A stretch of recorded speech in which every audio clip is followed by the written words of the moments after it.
Hey, it's Stephen Williams, founder and president of the creditrepairshop.com. Quick tips here on how to deal with a debt collection company that is trying to sue you, and they are not sending you the documents that you need or that you requested when you did your debt validation with them.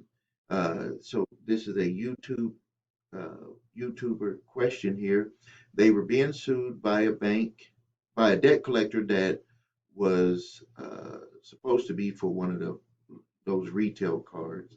And when she sent in the answers to the summons, requested a debt validation, they sent copies of a bill of sale, seller data sheet, charge-off statement, affidavit of sale by original creditor, and terms and conditions. However, there was no documents with her signature. And they didn't even validate the debt. All they did is they just showed how they got the debt, the relationship between you, like what established the relationship between you and them, but they did not establish the debt validation. They did not give you that information. So what you do is you should submit it again to them, saying that thank you for giving me this here. Now that I know that you bought the debt for pennies on a dollar, don't say that. Just say, now that you've established a relationship between me and you, I want you to establish that I owe this debt. I need all the documentation, uh, my original contract, my statements, my payments, my balances, my interest rates, disclosures, everything that I would get from that original creditor to establish that I owe this debt. I need you to get that and provide that to me. And you submit that letter again to them, submit it to the court.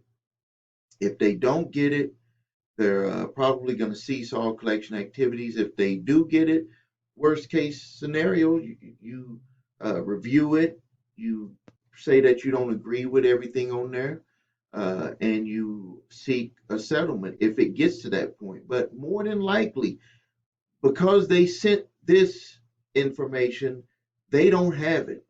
And another question that she stated was, because they didn't provide that, should I dispute this on my credit reports? Absolutely, because you can say, based on what they sent you, that this potentially is not even your account. They did not give you anything to establish that it was your account or the amount on the account.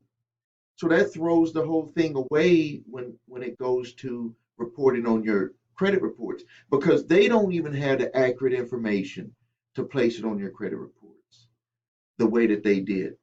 And the only way that they were able to put it on your credit reports is because when they sent that 30-day letter, it was probably not responded to the right way. I'm just taking a guess on that. So that's what you should do. Also, she stated on here that statute of limitations for her state, which is Utah, 4 years, but written contract is 6 years. They're going to go off of the written contract, and they're going to go off of the original charge off date. So if it falls within that, it's not going to work for the statute of limitations. But I congratulate you on following my instructions and looking at that first.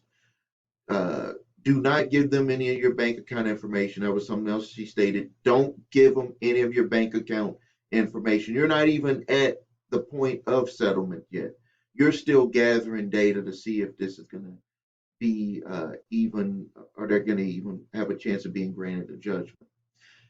So what it looks like is, from right now, what you need to do is you need to request the remaining documents.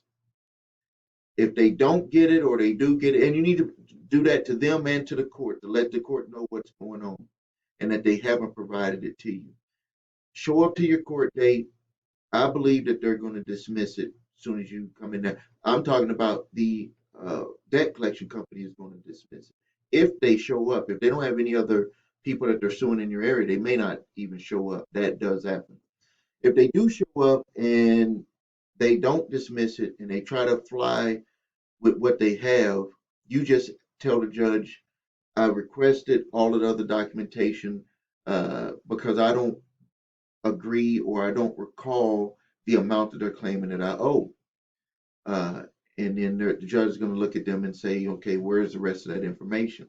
If they don't get it, if they say that they want more time, you ask for dismissal because you have proof to them that you sent it to them and that you sent it to the court, giving them a reasonable amount of time to get the information. And so you ask for dismissal and you tell the judge that it's taken out of your time to have to come here to do this, that you want the judge to dismiss it, not to give them more time because you've given them enough time. So that's where you're at. Please continue to fight on this. If anyone else finds themselves in this same situation, this is exactly what you should do. If you need help with your credit, please visit our website, thecreditrepairshop.com. If you need your credit reports and scores, please visit your3scores.com. I really appreciate it. Please like this video. Please subscribe to the channel. Thank you. And until next time, this is Stephen Williams, founder and president of thecreditrepairshop.com.